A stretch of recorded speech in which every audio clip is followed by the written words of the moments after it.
स्वागत है दोस्तों।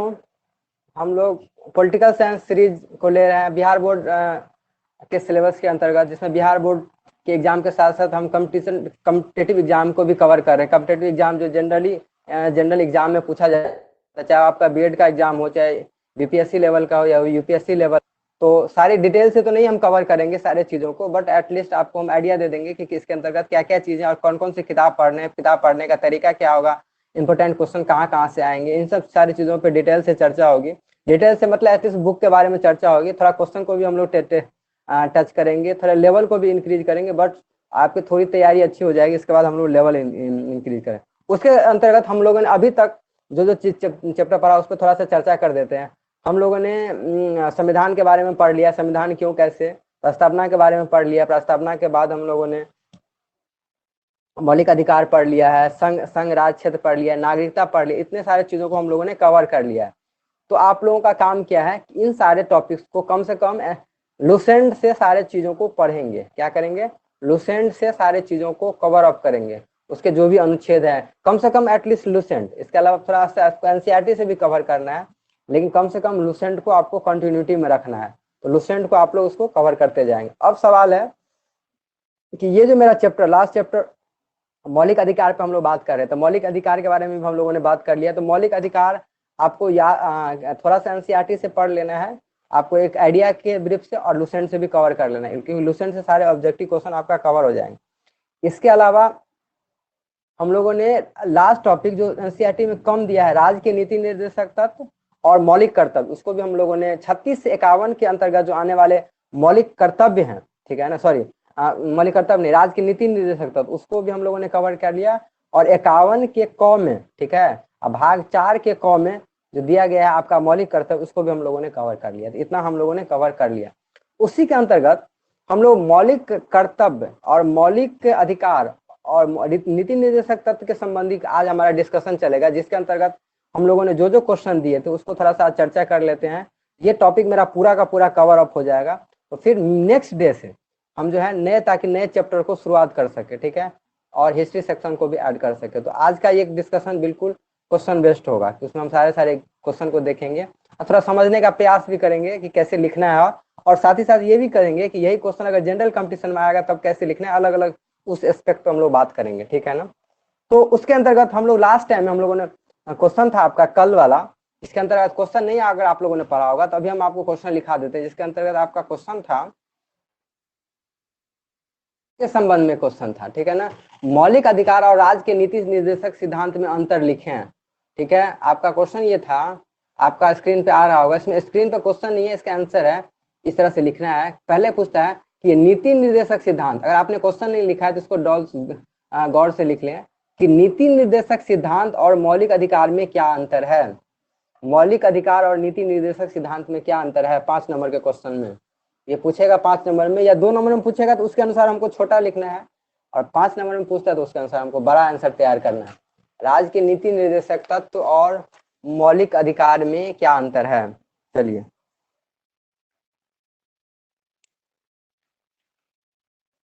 नीति निर्देशक तत्व और मौलिक अधिकार में अंतर, ठीक है। अब हम लोग बात कर लेते हैं थोड़ा सा ये क्या चीजें हैं, ठीक। तो सबसे पहला बात, इस पे हम लोगों ने कल भी चर्चा किया था कि इसमें हम लोग लिखेंगे कि सबसे पहले कि ये धारणाएं कहाँ कहाँ से ली गई। सबसे पहला कंसेप्ट जो आपको पास आता है, ये बातें आती है कि ये जो धारणा है, मतलब नीति निर्देशक तत्व का जो धारणा है वो कहाँ से लिया गया है, और मौलिक अधिकार का कहाँ से लिया गया है। देखिए, एक चीज हम इस पर चर्चा कर लेते हैं। देखिए,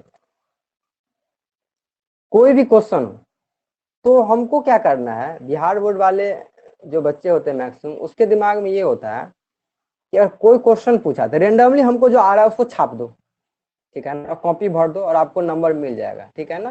तो ऐसा नहीं करना है आपको। ये तरीका ठीक है, बिहार बोर्ड में काम चल जाएगा, ठीक है ना, क्योंकि उसका कॉपी इतना हार्ड चेकिंग नहीं होता है। लेकिन जब भी आप कोई बड़े एग्जाम देंगे, बड़ा लेवल का एग्जाम देंगे और वहाँ कॉपी अच्छे से चेक होगा, तो वो आपको नंबर नहीं देंगे, बिल्कुल से याद रखिए, ठीक है ना। तो आपको क्या करना है, ऐसा टेक्निक, ऐसा टैलेंट डेवलप करना है जिसके अंतर्गत आपको आंसर सही लिखना है, ठीक है ना। और कम जानते हो, कम जानकर कैसे आंसर को और बेहतर तरीके से लिख सकते हैं, उस पर हम लोग भी चर्चा करेंगे, ठीक है ना। तो इसलिए आपका क्या काम है कि गलत आंसर नहीं लिखना है या ज्यादा आंसर नहीं लिखना है, आपको जो आंसर पूछा गया है उसी के अकॉर्डिंग आंसर को छापना है। अब जैसे ये क्वेश्चन हो गया कि मौलिक अधिकार और नीति निर्देशक तत्व में अंतर, ठीक है ना, मौलिक अधिकार और नीति निर्देशक तत्व में अंतर। तो आपने जो मौलिक अधिकार में जो सोच पढ़ा, ठीक है ना, और नीति निर्देशक तत्व में जो जो आपके पास जानकारियां हैं, उस दोनों को क्लब करेंगे और देखेंगे इस दोनों में अंतर कहाँ कहाँ, क्या क्या है, अंतर कहाँ कहाँ है, ठीक है ना। तो अब हम लोग आप समझेंगे कि जैसे देखिए इसमें कौन कौन सा अंतर है, और आप अब आपको समझ में आया। इसके अंतर्गत आने वाला सबसे पहला बात, ये अलग अलग धारणा है, ये अलग अलग धारणा है। तो ये जो धारणा है नीति निर्देशक तत्व की जो धारणा है, ये कहाँ से लिया गया। एक अलग से ये भी क्वेश्चन पूछता है आयरलैंड से कि भारतीय संविधान में, एक क्वेश्चन ऑब्जेक्टिव क्वेश्चन समझिए, को हमने जैसे कि पहले चर्चा किया है कि हम क्वेश्चन कैसे पूछता है उस पर भी चर्चा कर। अब ऑब्जेक्टिव वाला क्वेश्चन आएगा बिहार बोर्ड में, अगर ऑब्जेक्टिव पूछता है बिहार ऑब्जेक्टिव वाले में, उसमें ये क्वेश्चन पूछेगा कि भारतीय संविधान में जो नीति निर्देशक तत्व है वो जो धारणा है कहाँ से लिया गया है, तो ये आयरलैंड से लिया गया है। और मौलिक अधिकार का धारणा कहाँ से लिया गया है, ये यूएसए से लिया गया है। तो ये क्वेश्चन आता है कि कोई किसी भी तरह का एग्जाम हो, ठीक है ना, जहाँ पे अगर ऑब्जेक्टिव पैटर्न हो, चाहे वो बीपीएससी लेवल का हो या बिहार बोर्ड का हो या बीएड वाला एग्जाम हो या किसी तरह का एग्जाम हो, या कमीशन के कुछ कमीशन वाले में भी पूछ देता है क्वेश्चन, अगर ऑब्जेक्टिव पूछता है तो उसके पैटर्न लगभग यही आप ही के लेवल का होगा। तो ये पूछेगा मौलिक अधिकार की जो धारणा है वो कहाँ से लिया गया, तो यूएसए से, यानी अमेरिका से लिया गया। ये धारणा अमेरिका से लिया गया, ये आयरलैंड से लिया गया। तो पहला अंतर हो गया आपको, आप लोगों ने पहला अंतर समझ लिया। तो अब दूसरा अंतर समझिए। दूसरा, जैसा कि हमने आपको कहा था, दूसरा संविधान में है, दूसरा संविधान के इसका वर्णन भाग 4 में है। देखिए समझिए, इसका वर्णन कहाँ पे है, भाग 4। हम लोगों ने आपको भाग दिया था याद करने के लिए, इसीलिए भाग दिया था। भाग 4 में है राज्य के नीति निर्देशक तत्व, ये 4 में, और इसका भाग 3 में है, तो इसको याद करना है। इसका कितना है में है, भाग 3 में, ये याद रखना है आपको। कि तो देखिए वैसे जनरल कंपटीशन के भी एग्जाम से आपको इम्पोर्टेंट है ये, और सिंपली आप अपने लिए भी इम्पोर्टेंट है। तो इसका भाग 3 में, इसका भाग 4 में। अब देखिए इसके लिए समझने के लिए, इसके अलावा है आपका नेक्स्ट कि इसको लागू कराने के लिए न्यायालय नहीं जाया जा सकता है, इस पे बात करते हैं। और इसको जाने के लिए न्यायालय का शरण ले सकते हैं। न्यायालय मतलब हुआ कोर्ट, COURT, कोर्ट। कोर्ट मतलब होता है न्यायालय, ठीक है ना। कोर्ट हम जा सकते हैं, ये क्यों जाएंगे, क्या जरूरत है, इसके पीछे हम लोग बात कर लेते हैं, इसको थोड़ा समझते हैं। देखिए समझिए थोड़ा सा बात, हमने आपको पहले क्या समझाया था कि हमारे संविधान के अंतर्गत जो राज्य की नीति निर्देशक तत्व है उसको जो जोड़ने के पीछे क्या धारणाएं थी संविधान सभा का। और दूसरा कंसेप्ट हम लोगों ने आपको लिया था कि मौलिक अधिकार को जो जोड़ा गया उसके पीछे क्या कंसेप्ट है। तो आपको समझ में आ जाएगा इसका पॉइंट, थोड़ा उस पर चर्चा कर लेते हैं 2 मिनट। और हमने कहा था सिंपल से बात, मौलिक अधिकार का हमारे जीवन में क्या महत्व था कि वो अधिकार जो संविधान से पहले, ठीक है ना, हमारे भारतीय लोगों को नहीं दिया जाता था अंग्रेजों के द्वारा, उसको काफी कुचला जाता था, दबाया जाता था, उसके अधिकार को छीना जाता था, समानता की भावना नहीं थी, छुआछूत की भावना थी, नीचे नजर से देखा जाता था। इसे व्यक्ति की गरिमा और प्रतिष्ठा, किसी भी व्यक्ति की गरिमा और प्रतिष्ठा के लिए वो अच्छा नहीं था। इसीलिए हमारे संविधान निर्माताओं ने मौलिक अधिकार को जोड़ा कि जबरदस्ती, कि नहीं मेरा देश है, मेरा भारत प्यारा देश है, तो हमारे देश पे अपना अधिकार है, जैसे रहने की स्वतंत्रता, जीवन अच्छा जीवन जीने की स्वतंत्रता, हवा पानी की स्वतंत्रता, मतलब जो भी स्वतंत्रता है, बोलने की स्वतंत्रता, हम जो भी स्वतंत्रता की 6 स्वतंत्रता की हम लोग बात करते हैं, समानता का चाहे स्वतंत्रता हो, स्वतंत्रता की, तो अलग अलग स्वतंत्रताएं की बात हमारे कही, ताकि एक कोई भी व्यक्ति गरिमापूर्ण जीवन जी सके। ये है मौलिक अधिकार का, जिस पर हम चर्चा कर लिए, ठीक है। थोड़ा सा हम लोग अंतर के कारण चर्चा करें। अब दूसरा जो मेरा क्वेश्चन था जिसमें हम लोगों ने बात किया था नीति निर्देशक तत्व, तो नीति निर्देशक तत्व में क्या था कि हमारे संविधान निर्माताओं ने जिस टाइम में हमारा देश आजाद हुआ, क्योंकि हमारे देश के पास रिसोर्स नहीं था, रिसोर्स मतलब होता है पैसा, सिंपल सा बात है समझिए, पैसा नहीं था, सुविधा नहीं था, तो उन्होंने उस टाइम के अकॉर्डिंग हमारे देश के लिए किया। लेकिन कुछ कल्पनाएं, समझिए ध्यान से, कुछ कल्पनाएं जो उनके दिमाग में था, जो धारणाएं जो उनके दिमाग में था, जो अपने प्यारे भारत के लिए उन्होंने सपना को संजोया था, संजो के जो रखा था, उसको उन्होंने क्या किया, संविधान में रिफ्लेक्ट कर दिया। उसको मतलब क्या हुआ, अपने भावनाओं को उन्होंने संविधान में लिख दिया कि नहीं, अगर मेरा देश और विकसित होगा तो हम और अच्छे से हम उस पर काम करेंगे, ठीक है ना, उस पर अच्छे चीज के बारे में सोचेंगे, ठीक है। तो इसीलिए क्या हुआ, एक मिनट, जैसे देखिए समाज कल्याण की बात करते हैं, धन का समान वितरण, ग्राम पंचायत का ग्राम पंचायत का संगठन, इसके बाद अलावा ये सब काफी चीजों पे हम लोग बात कर चुके थे उस दिन। न्यायालय के अधीन नागरिकों के लिए समान सिविल संहिता, अगर ये सब चीजें वर्ड आपको पहले बार सुनने में लग रहा है तो आप पीछे जाएं, हमने कल के लेक्चर में सारे चीजों को एक एक पॉइंट पे चर्चा किया है, तो आप उसको जाके एक बार चेक करेंगे और पढ़ेंगे, ठीक है ना। तो सिंपल सी बात है कि तो इन सब चीजों को हमारे संविधान निर्माताओं ने जोड़ा हमारे संविधान में, और मौलिक अधिकार को भी जोड़ा था। अब सवाल उठता है आपका जो उसमें पॉइंट था, तो इसीलिए जब हमारा मौलिक अधिकार का हनन होता है, समझिए मौलिक अधिकार का मतलब हनन, जब सरकार आपके मौलिक अधिकार को छीनती है, जो भी उसमें मौलिक अधिकार, जैसे समानता का अधिकार हो या बोलने का अधिकार हो, तो हम डायरेक्ट, समझिए डायरेक्ट सुप्रीम कोर्ट में जा सकते हैं। मतलब क्या, हमारे मौलिक अधिकार का संरक्षण हुआ है सुप्रीम कोर्ट के द्वारा।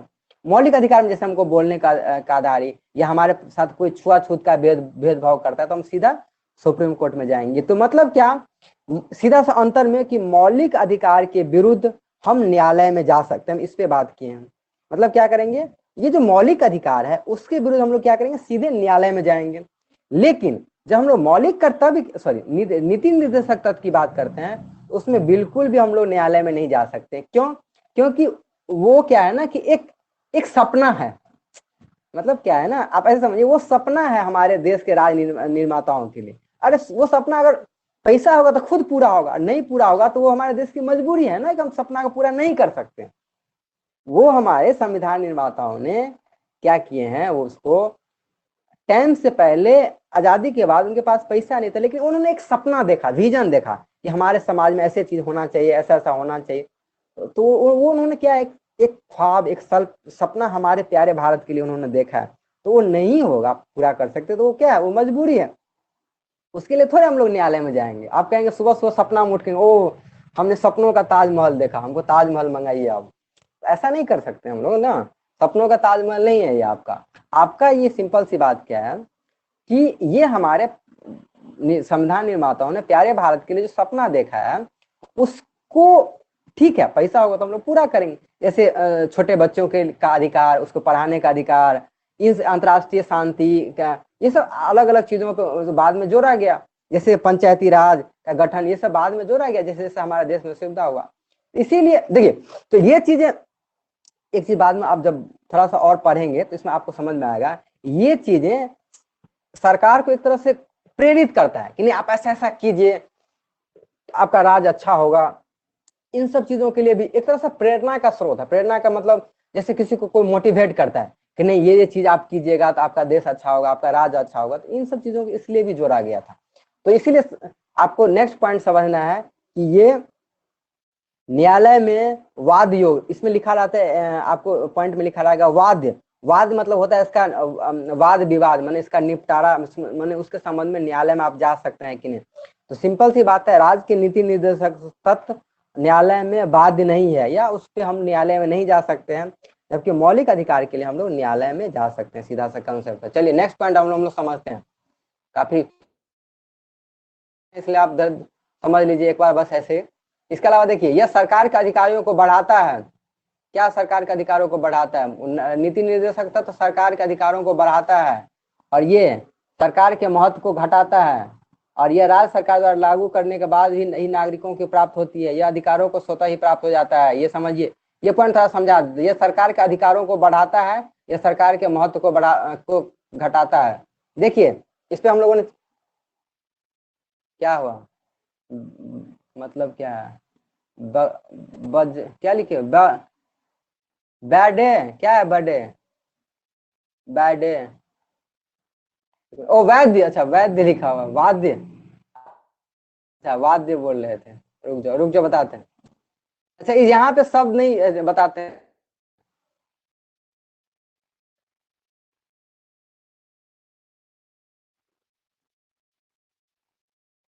देखो यहाँ पे सिंपली सा लाइन लिखा है, इसके लागू करने के लिए न्यायालय में नहीं जाया जा सकता है। ध्यान से समझो, मतलब नीति निर्देशक तत्व के लिए हम न्यायालय में नहीं जाएंगे और मौलिक अधिकार के लिए हम न्यायालय में जा सकते हैं। मतलब ये इतना इंपॉर्टेंट है। सुनो सुनो ध्यान से, देखो हम ये बोल रहे थे कि यहाँ पे नहीं लिखा है, लेकिन कहीं कहीं ये शब्द लिखा रहता है। जहाँ ओरिजिनल किताब में पढ़ोगे या स्टैंडर्ड बुक में पढ़ोगे, वहां पे लिखा रहता है कि वाद्य योग। यह वाद्य वाद्य बोले हैं, वाद्य योग नहीं है। मतलब वाद्य योग करने का मतलब है कि ये इस पे वाद विवाद नहीं कर सकते। मतलब सिंपली क्या है, उसको इसके लिए हम कोर्ट में नहीं जा सकते हैं। वाद मतलब हुआ कि उसके लिए हम चैलेंज नहीं कर सकते हैं। जैसे मौलिक अधिकार का अगर हमारा हनन होता है या हमारा मौलिक अधिकार को छीना जाता है कि आपको, जैसे कहीं जॉब में कोई हमारे साथ कोई भेदभाव करती है सरकार, तो डायरेक्ट हम कोर्ट में जाएंगे, देखेंगे, हमारे कहेंगे कि सरकार हमसे भेदभाव कर रही है, तो हम लोग इसके लिए डायरेक्ट कोर्ट में जाए, उसको बोलते हैं वाद्य योग। समझो ध्यान से, इसके लिए सब होता है वाद्य योग। जस्टिसेबल, इंग्लिश में कहते हैं जस्टिसेबल इन नेचर। जस्टिस मतलब उसके लिए जस्टिस न्याय हो सकता है, जस्टिसेबल इन नेचर, वाद्य योग। समझ आ गया? समझ आ गया तो ठीक है, सुन लो। तो इसलिए उसको बोलते हैं वाद्य योग, माने जस्टिसेबल। सीधा कोर्ट में जा सकते हैं, उसको बोलते हैं वाद्य योग। नहीं जा सकते हैं तो नहीं होते, नॉन जस्टिसेबल इन नेचर, उसको नॉन जस्टिसेबल इंग्लिश में बोलते हैं अवाद्य, मतलब वाद्य योग नहीं है। ठीक है, तो ये शब्द है। हाँ, नेक्स्ट पॉइंट पे हम लोग बात, तुम भूल गए होगे, हम अधिकार की बात कर रहे थे, इस पर दिखा देते हैं, फिर उस पर चर्चा कर। देखो ये पॉइंट है, छठा पॉइंट है कि यह सरकार के अधिकारों को बढ़ाता है, यह सरकार के महत्व को, यह सरकार के महत्व को घटाता है। इस पे चर्चा करते थे, ये क्या चीजें हैं ये समझो। देखो राज्य के नीति निर्देशक तत्व क्या है कि सरकार के ऊपर डिपेंड करता है, उसको लागू करे या न लागू करे। तो ये सरकार के महत्व को बढ़ा दिया, क्योंकि सरकार पर डिपेंड करेगा, सरकार लगाए या न लगाए, भाई हम आदमी को क्या मतलब है। ठीक है ना, आदमी को लगा, सरकार कोई काम करेगी तो आदमी को भलाई होगा, नहीं काम करेगी तो नहीं भलाई होगा, कम भलाई होगा। तो ये सरकार, तो राज्य के नीति निर्देशक तत्व को लागू करना या न लागू करना ये सरकार का अधिकार है। और मौलिक अधिकार उल्टा क्या बात है, सरकार के अधिकार को कम करता है। सरकार के अधिकार को मतलब कम करने का मतलब हुआ कि आदमी के पास अधिकार चला जाता है, कि आदमी कहेगा कि नहीं, हमको समानता का अधिकार दीजिए, जबरदस्ती कहेगा सरकार को, और सरकार को देना पड़ेगा। हमको बोलने का अधिकार दीजिए, आपको जबरदस्ती बोलने का अधिकार आपको सरकार से नहीं देंगे सरकार, तो आपको छीन के लेना पड़ेगा, कोर्ट आपको उसके लिए, तो आपका अधिकार ज्यादा हो गया मौलिक अधिकार के संदर्भ में। तो यही बात कहा जाता है कि हम अधिकार को ले लेते हैं, छीन लेंगे, ये बातें कही गई है उसके संदर्भ में, सीधी सी बात। चलिए नेक्स्ट है तुम्हारा,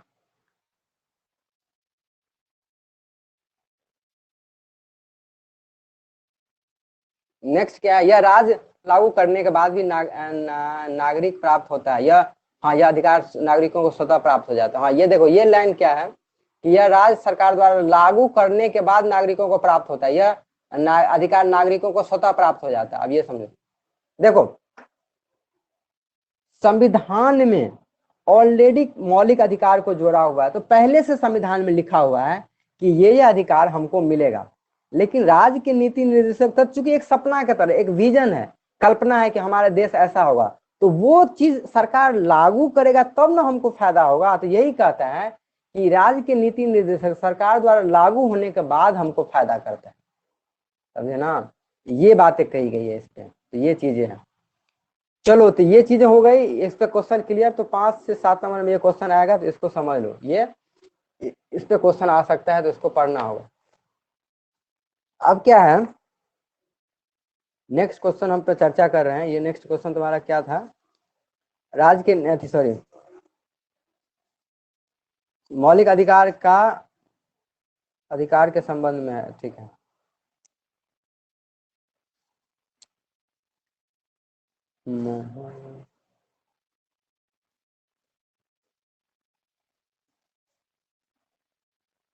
क्या क्वेश्चन था, हाँ बता रहे हैं, क्वेश्चन ये था कि मौलिक अधिकार का हमारे,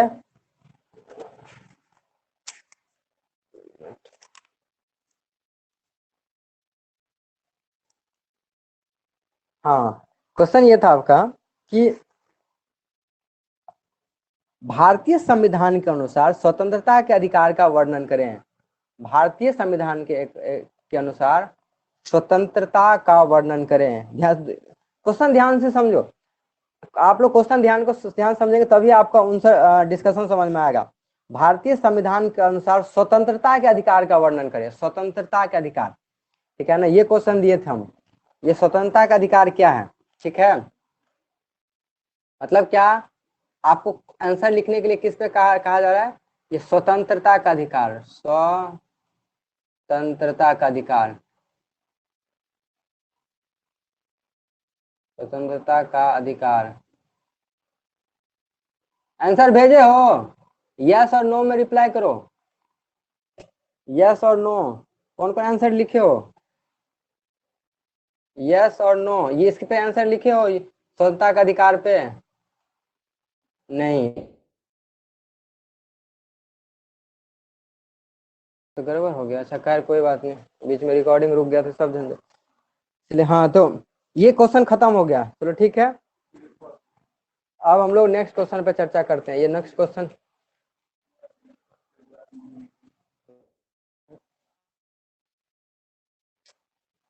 इसमें क्या है ना, एक क्वेश्चन छूट गया रिकॉर्डिंग, अच्छा कोई बात नहीं।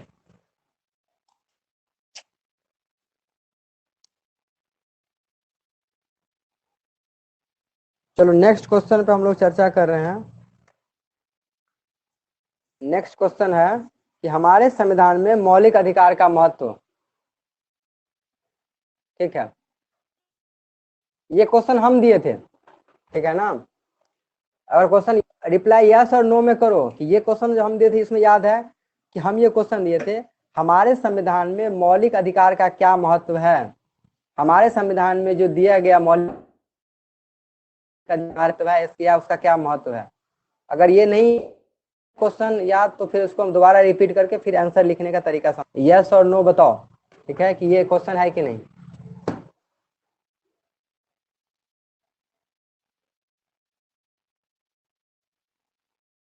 नहीं तो नहीं तो क्या करते रहते क्लास टाइम में, बताओ, है आंसर भी नहीं है तुम्हारे पास, क्वेश्चन भी नहीं है, कहाँ आंसर लिखे हो, देखो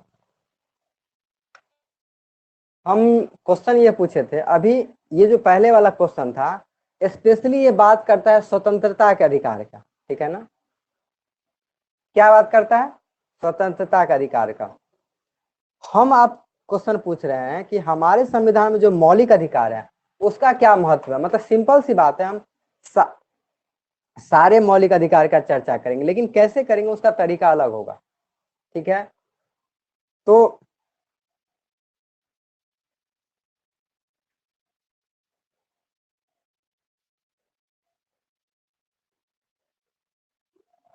लिखे थे, पता नहीं, समझ में नहीं आ रहा क्या लिख रहे हो, तो एक बार चर्चा करते हैं क्या चीजें,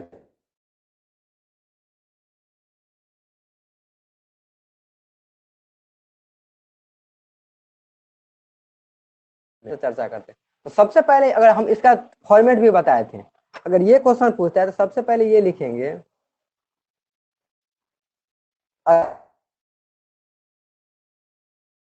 लिखेंगे में दिया गया मौलिक अधिकार कितना भाग और कितना अनुच्छेद में आता है, ठीक है ना। पहला बात यही लिखोगे, हमारे संविधान में भाग 3 के अंतर्गत 12 से 35 के अंतर्गत मौलिक अधिकार का वर्णन किया गया है, ठीक है ना।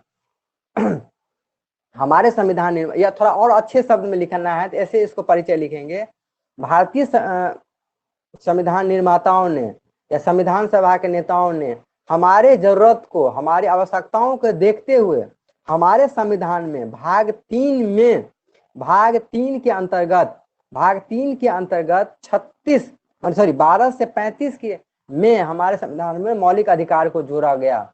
मौलिक अधिकार हम मतलब किसी भी व्यक्ति के विकास के लिए, उसके गरिमापूर्ण जीवन के लिए, उसके अधिकार के लिए काफी महत्व है। ये 2 लाइन लिखेंगे परिचय में, अब लिखेंगे आंसर तैयार करेंगे। हमारे संविधान में दिया गया मौलिक अधिकार का निम्न तरीके से महत्व है, या हमारे संविधान में ये जो मौलिक अधिकार है उसका निम्न तरीके से हमारे जीवन में महत्व है, ठीक है। अब पहला, जैसे कि अब लिखेंगे समानता या समानता का अधिकार, पहला तो उसके लिए कह देंगे कि 14 से 18 में हमारे संविधान में समानता का अधिकार कहा गया है, कि समानता का अधिकार क्यों दिया गया है? क्योंकि किसी भी आदमी को गरिमापूर्ण जीवन जीने के लिए न भेदभाव, मौलिक अधिकार का क्या करो, मौलिक अधिकार का कर्तव्य, क्या कर्तव्य लिखे थे? मौलिक अधिकार और कर्तव्य दोनों अलग अलग चीज है। कर्तव्य, अच्छा कर्तव्य और अलग, देखो सुनो, अरे यार, मौलिक अधिकार और मौलिक कर्तव्य अलग अलग चीज है, इसलिए बोलते ध्यान से सुना करो, या समझ में नहीं आते दोबारा लेक्चर को सुनो तब समझ में आएगा। मौलिक अधिकार अलग है, मौलिक कर्तव्य अलग है। मौलिक अधिकार पे हम लोग बात किए थे कि बहुत पहले से हम लोग मौलिक अधिकार की बात कर रहे हैं। मौलिक अधिकार 12 से 35 में है, और सिर्फ मौलिक कर्तव्य 1 बस 51 के क और भाग 4 के क में जोड़ा गया है मौलिक कर्तव्य। जो 10 गो मौलिक कर्तव्य पे हम लोग बात कर रहे थे, जैसे मौलिक कर्तव्य हम बोले थे प्रत्येक नागरिक का कर्तव्य होगा कि जैसे संविधान को का राष्ट्रगान का उसको सुरक्षा करने का, मतलब हमको क्या करना चाहिए वो मौलिक कर्तव्य है। मौलिक अधिकार पर भी हम लोग बात कर रहे हैं।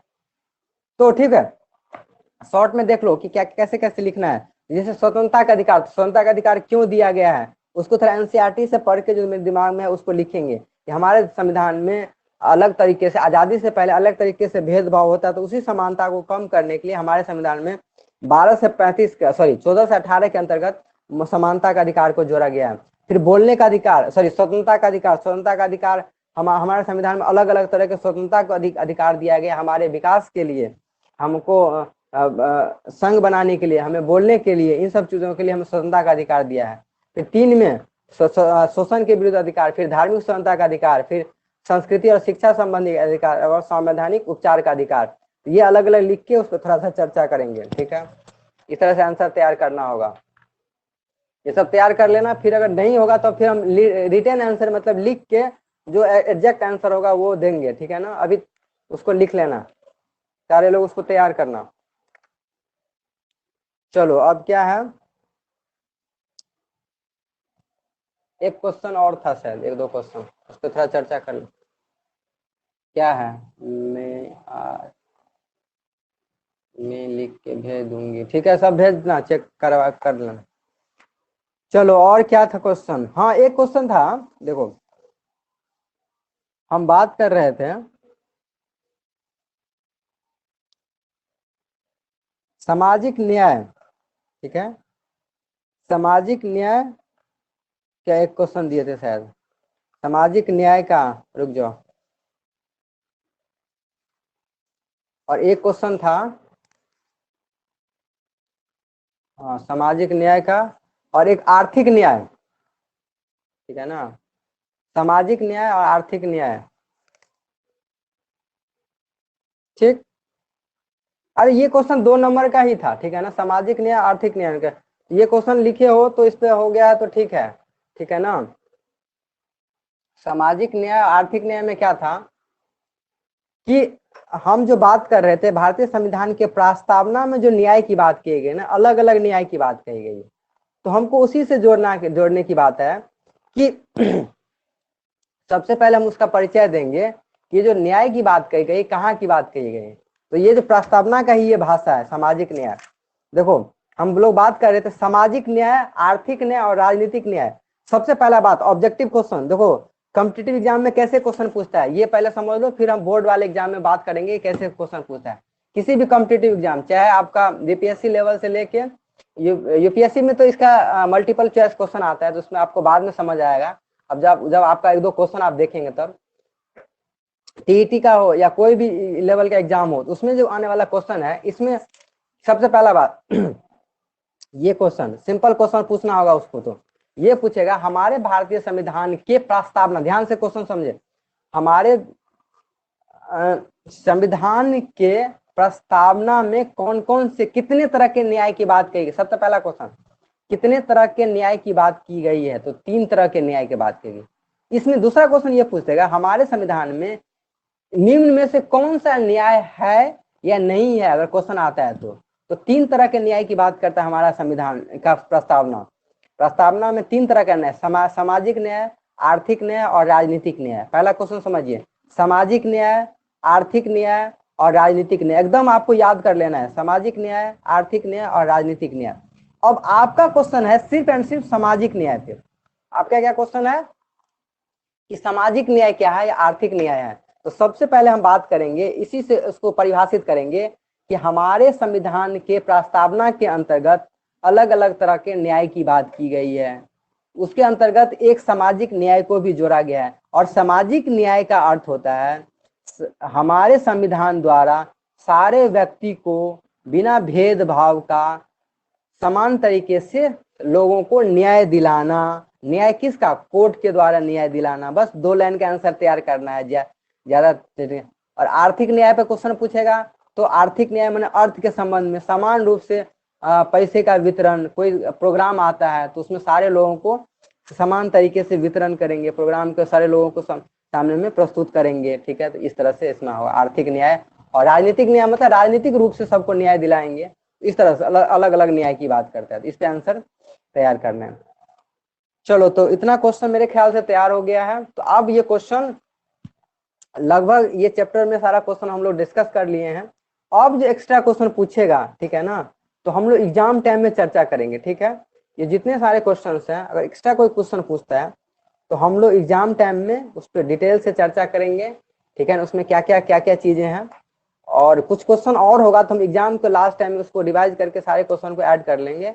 बट अब हम लोग नेक्स्ट चैप्टर जो है नेक्स्ट डे से चालू कर देंगे। ठीक है, नेक्स्ट चैप्टर कल से आपका होगा। उसमें जो चैप्टर है आपका संघ संघ संघ आपका संघीय कार्यपालिका। ध्यान से समझिए इस चैप्टर के बारे में। ये पूरे किताब का सबसे इंपॉर्टेंट चैप्टरों में से एक है, संघीय कार्यपालिका। मतलब क्या? पूरे हमारा संसद जो चलता है, कैसे कानून बनता है, क्यों कानून बनता है, उसमें कौन कौन से लोग होते हैं, राष्ट्रपति का क्या काम है, प्रधानमंत्री का क्या काम है, मुख्यमंत्री जी का क्या काम है, अलग अलग मंत्री का क्या काम है, ये सारे चीजों पर हम लोग चर्चा करेंगे। ठीक है ना, उसका अनुच्छेद के साथ सारे चीजों पर हम लोग चर्चा करेंगे। तो अब का तो क्वेश्चन क्लास बिल्कुल भी नहीं मिस करना। एक एक क्लास को बड़ी ध्यान से पढ़ के एक एक चीजों को याद कर जाना है और समझना है। जहाँ पे कोई दिक्कत होगा उसको पूछना है। तो इसमें ये और ये पूरे चैप्टर का रीड है, इससे पूरा लिंक अप किया हुआ है। तो समझ में आएगा कि अच्छा ठीक है, ये होता है तो ऐसे कैसे होता है, ये कैसे राष्ट्रपति, कैसे हमारे यहाँ नेता बनते हैं, कैसे नेताओं का सिलेक्शन होता है, ये नेता कितना अधिकार होता है, क्यों सब चाहता है हम प्राइम मिनिस्टर बने, क्यों चाहता है मुख्यमंत्री बने। तो इस सब सारे चीजों पर चर्चा होगा। ठीक है, तो हम लोग नेक्स्ट, थैंक यू, हम लोग मिलेंगे नेक्स्ट कल के क्लास में। ठीक है।